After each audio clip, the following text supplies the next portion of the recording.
Hey, good morning. Razor. Firstly, how good has it been for you and all your players this week? How much have you benefited from not having a midweek match and having this time on the training ground to recover and prepare for Villa? Yeah, it's been a good week for us. I think players, naturally, 3 games in a week, were feeling the effects of that early in the week. But we've trained well this week, so we're all fully prepared. Have you got any new injury concerns ahead of the weekend? A few bumps and bruises and a few tired bodies, as I say. But no, hopefully nothing too serious. We'll make decisions on players. Today we'll hopefully see a couple more train today, and then try and pick the best team. Elliot Anderson wasn't on the bench at Spurs last weekend. Is he injured? No, he's okay. Elliot's okay. Yeah, so he had a minor niggle, nothing serious. He's back in the squad this week. One of the players that got through a lot of work for you over the last week was Callum Wilson, who started the 3 games and played 90 minutes in nearly all of them, I think. You know him well and you understand the issues he's had with his fitness. How did he come through those physically, do you think? Well, very well in the games, yeah. I think he performed to a very high level physically for the team. Yeah, everyone knows the way we want to play, and with that method of play comes a big responsibility on the number 9 to set us off in terms of our off-the-ball plan.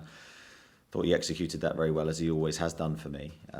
And then with the ball, he's got certain demands that are placed upon him as well. And his all-round game was very good. His goal was an excellent goal, and probably underestimated how good that finish was. But I was very pleased with him. Are you sensing that he's really on it at the moment, given that he's had the injury problem? He's come back and scored a couple of goals, but he obviously has something in terms of England to strive for over the next couple of weeks. I think he's always got huge motivation whenever he plays, whether it's England, Newcastle.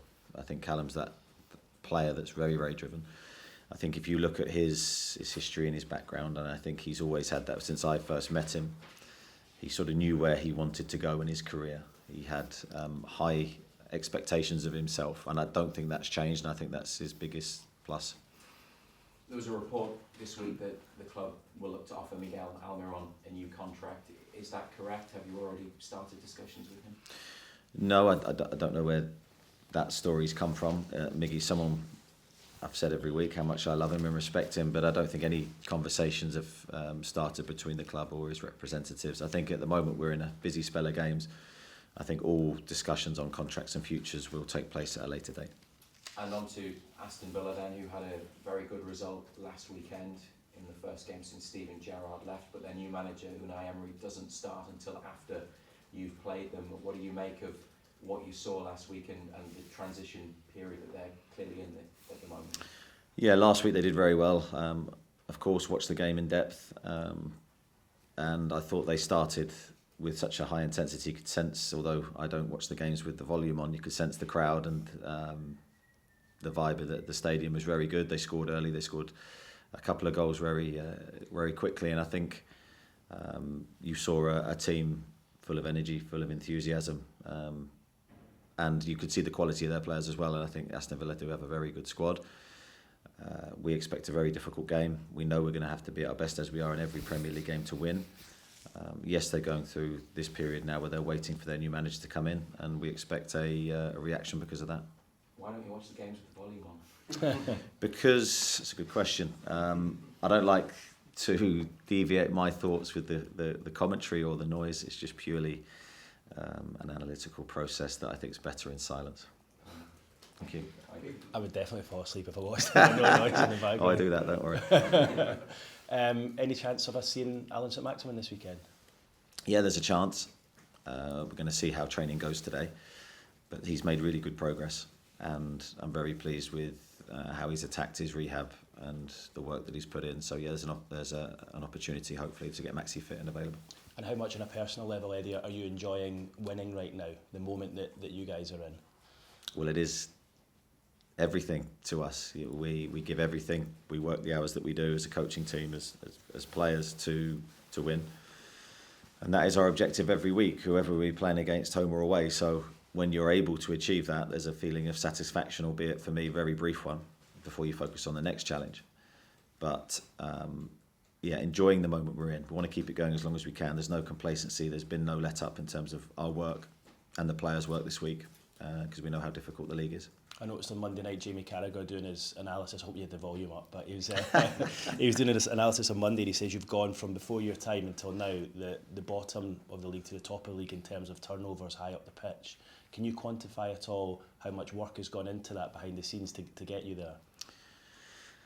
Yeah, I think these things never happen overnight, and I think there's a lot of work gone in by the players, by the coaching team to try and implement a style of play that we want to be consistent with. And there's always going to be moments where that's tested, you have to improve, you have to go away and analyse and then come back with other solutions. That will never change. That is a constant process you're going through. But we, as I said earlier, we want to produce a style of play that is consistent with us. We feel we can be successful with against all types of teams in all types of arenas. We feel this is the best way for us to do that at the moment, and we're very pleased with how the players are adapting to it. It sounds as though Unai Emery will be there tomorrow, although not taking the team as you allude to there. Will you seek him out, maybe have a little chat with him, speak about what could have been, I suppose, if he'd been in charge here? No. No. I've got too much to think about than to worry about that. It will be focused on Newcastle. It's amazing these situations that are thrown up though in football. You know, less than a year after that moment, and here he is not in the opposition dugout, but in charge of Aston Villa, and you're well underway here at Newcastle, isn't it? Football's a strange game at some time. Yeah, there's all sorts of things that happen, coincidences. Look, for me, I've said many times, Unai's a fantastic manager with an unbelievable record in various countries, in Europe especially. So I think it's a brilliant appointment by Aston Villa. But for me, I'm very, very proud to be leading this team. And yeah, looking forward to the challenges ahead. Thanks, Eddie. Cheers. Morning, Eddie. I asked you a couple of weeks ago what you'd learned from this 3-game spell against Manchester United, Everton and Spurs. So what have you learned from this 3-game spell and 7 points out of 9? I think we learned that we've got a really good resilience about the team at the moment, a really good feeling about how we're attacking the challenges that are in front of us. So yes, you're right, a really difficult 3-game week, 2 really difficult away assignments. But our attitude and commitment in those away games especially was at the highest level, and then sandwiched in between, then you got a home game against another very difficult opponent where we were very professional and got the job done. So I think a big confidence boost for the players. Evidence that we can compete against anybody when we're at our best levels. And now the consistency is the key word. It's backing that up now with the games we have to come before the World Cup break. For a bloke who didn't have any sleep in 2 nights for obvious reasons, how does Bruno Guimaraes produce a performance like that? And has he had any more sleep in the last 2 nights, would you know? Well, I certainly hope he has. He looks like he has. He looks refreshed and ready to go. As he adapts to being a dad for the first time, which for those of you that have done that, you know that that's a testing period. But yeah, he produced, I think, that on emotion, really, on the emotion, the high that he had in becoming a father for the first time, and the pride that he feels in wearing the Newcastle shirt. I think those 2 things together, he managed to produce a really good physical performance while feeling very tired. There were comments come out from someone in the media that Newcastle might want to relocate their training ground down to London to try and attract players to the club. What are your thoughts on those comments, and why should players be attracted to Newcastle as a city and as an area as well as a club? Well, I didn't know about that. I'd not heard that. But for me, that's an absolute non-starter. We are playing for Newcastle, working for Newcastle, and we will be in Newcastle, in my opinion, and that's how it has to be. We're very proud to be associated with the city. I think it's a brilliant place to live.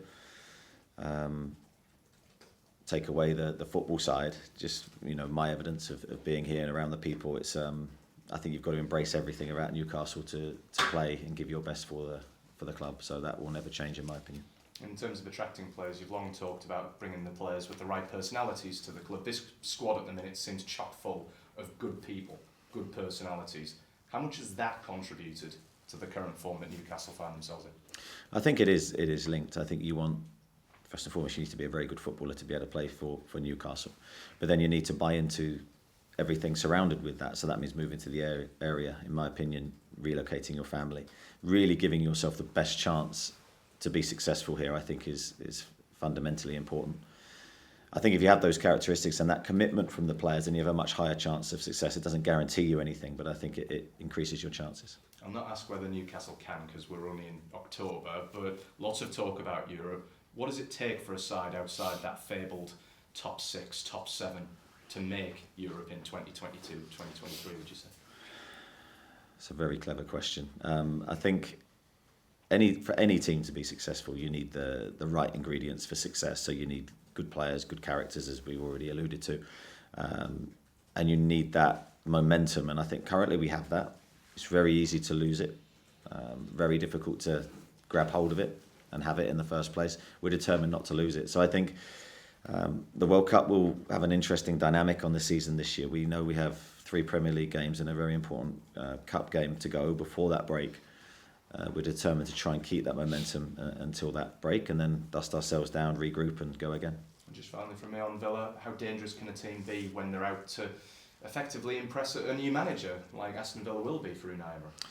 Yeah, very dangerous. And I think a lot of stories down the years of a change of manager and a change of fortune and a change of result, just that natural bounce you get when someone fresh comes into the building. So look, we're playing the same players. I think from our perspective, we can't be underestimating Aston Villa in any way. I know the players won't. I know we won't. And it's about then committing to what we want to do and trying to implement that as best we can. Cheers, Ed. Best of luck tomorrow. Thank you. Hi, Eddie.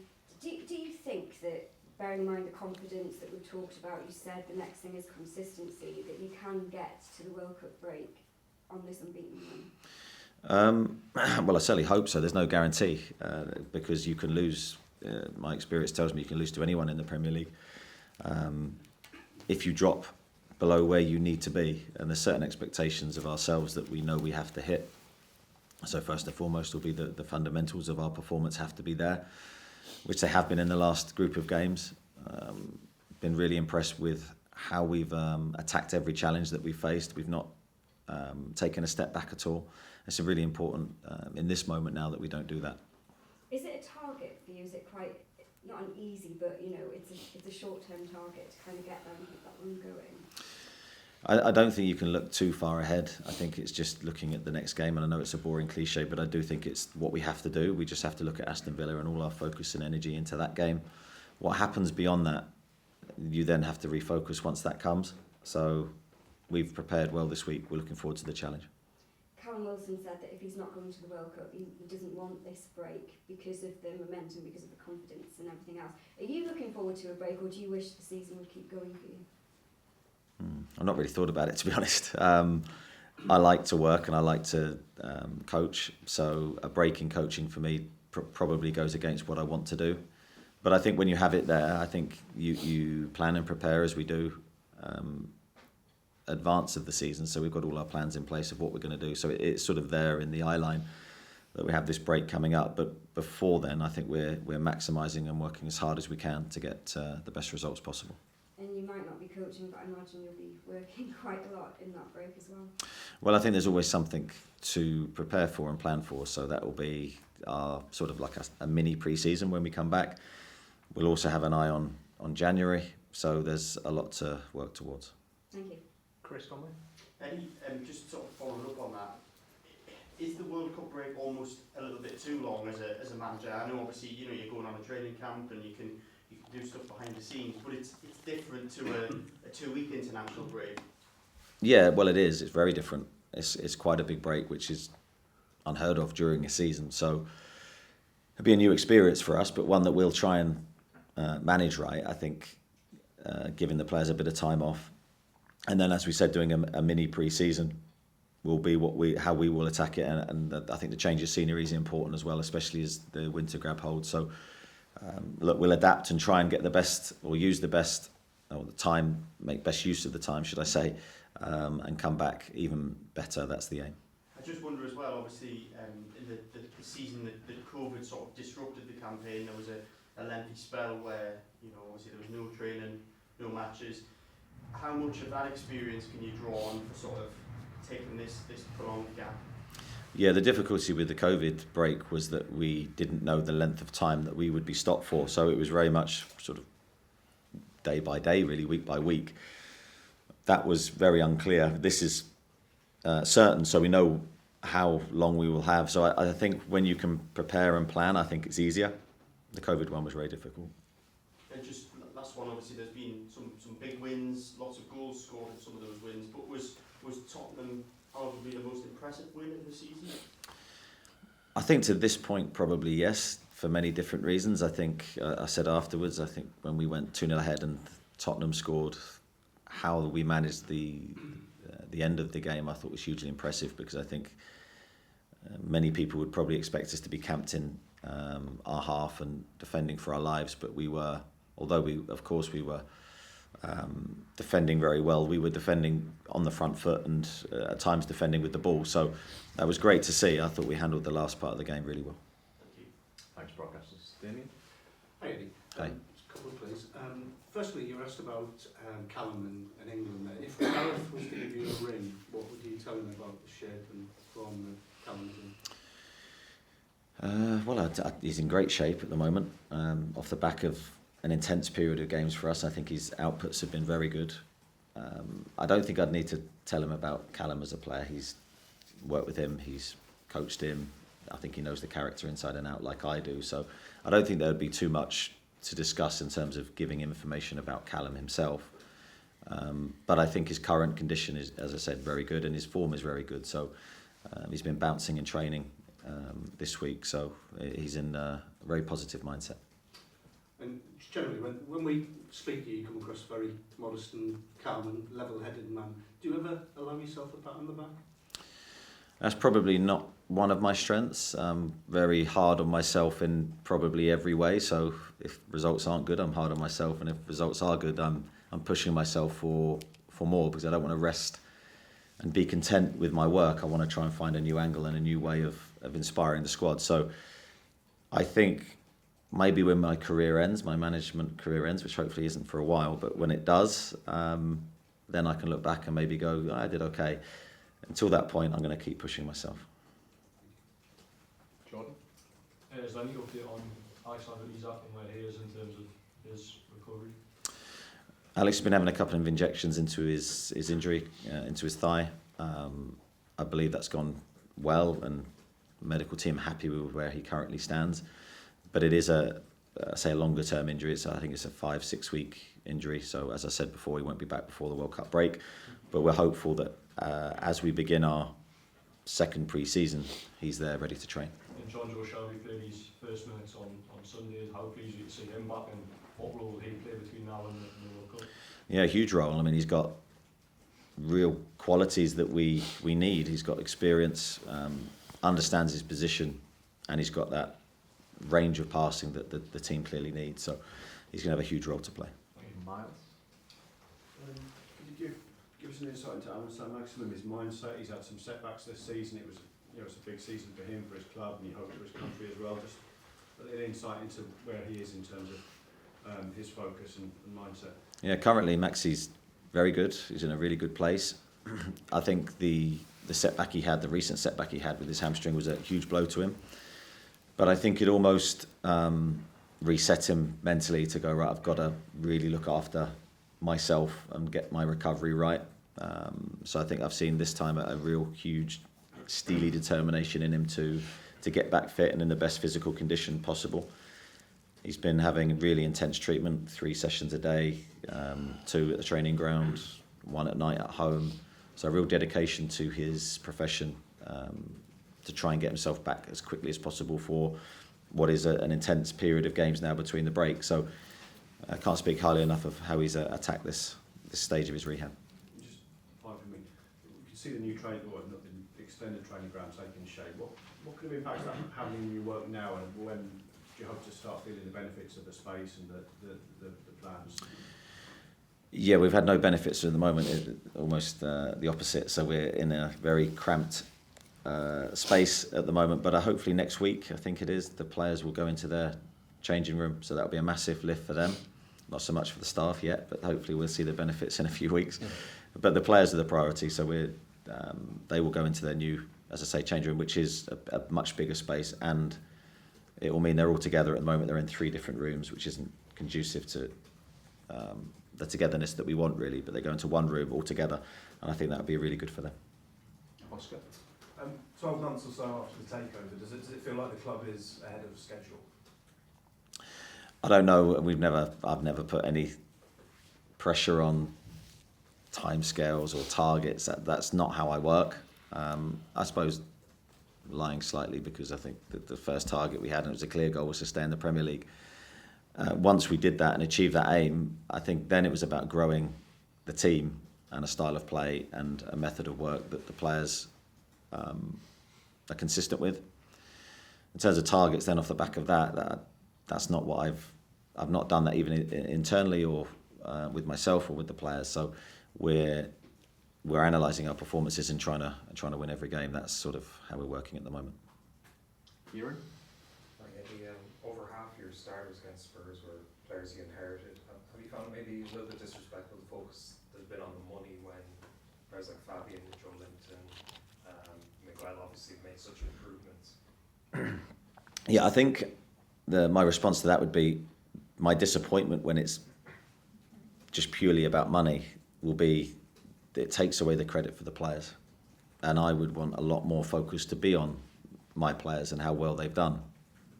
Only the players you've mentioned, I feel, have done brilliantly for us, and they weren't bought by me recently. And I think, as you say, the contribution that they've given shouldn't go unnoticed. And of course, then the players that you do bring in, money doesn't buy success or guarantee success.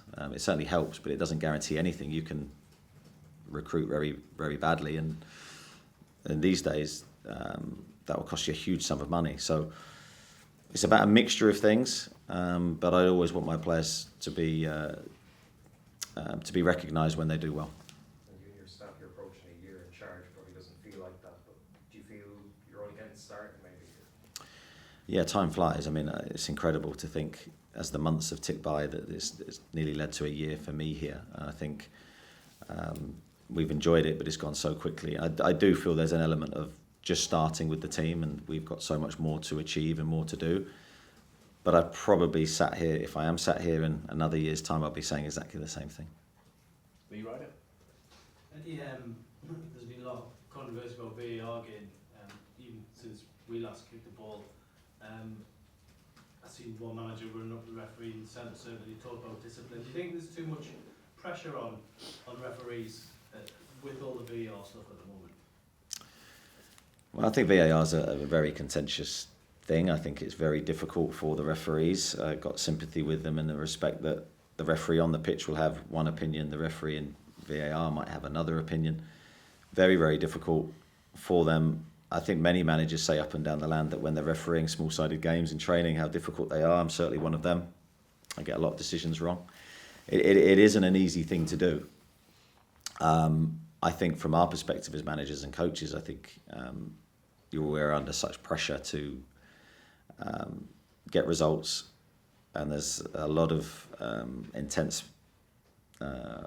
detailing of how we act and what we do. I can only speak on behalf of my philosophy and what I try and do. As I said many times before, my method is that I try and help my players. I don't try and focus on the officials, and that's purely to try and help get the result. I would let my other staff focus on the referee and the officials, just so I have a clear head. Yeah, just on Emery coming into Villa, it's another top manager coming to the Premier League. It just shows you the Premier League just getting better and better in terms of quality overall. Yeah, I think it's great to see for the Premier League. The Premier League, for me, we want the best coaches, we want the best players, we want the product to be the best it can be. I think from my side, that helps me learn and grow and become better. Unai, again, is a very, very good manager, and he will add to the quality in the league. So I think it's a brilliant thing for the Premier League. Maybe not so great for us, because the competition gets higher. But that's where we want to be, and we have to improve to continue to succeed. Jason? I'm not sure how it would work contractually, but have you been approached by any of the broadcasters to act as a pundit during the World Cup? It's not something I'd be interested in. I've got a big enough job on my hands here with lots to do to give that time to the World Cup is not possible. Yeah, I didn't know whether you'd have a window or any of you. Do you know any other managers who would kind of? Everyone's different. I don't know. I can't speak for other managers. I can only speak for me, and it's not something I'd be interested in. And when you're watching your games with the sound down, do you have a specific commentator's voice in your head? No, I was going to say something funny then, but no. I'll keep it to myself. No, absolutely not. But no, there's no commentary either internally or externally.